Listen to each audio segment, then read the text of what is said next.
This is our family's 1997 Volvo Model 960 station wagon.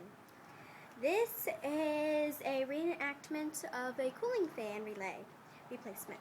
We recently experienced a brief engine overheat. My dad did some investigating and research. The likely culprit is a cooling fan relay because the thermostat was replaced not long ago with the water pump. So my dad bought a new 2-speed cooling fan relay, and here it is.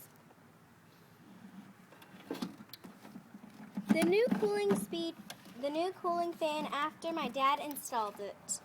By the way, the cooling fan is located just right in front of the battery, and it works as supposed to work in two different instances.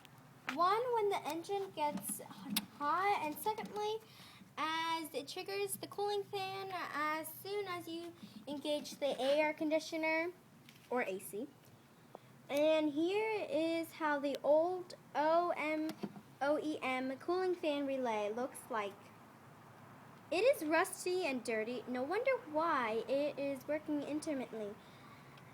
That is how you fix the new cooling fan relay. Thanks for watching, and please subscribe down below to my channel.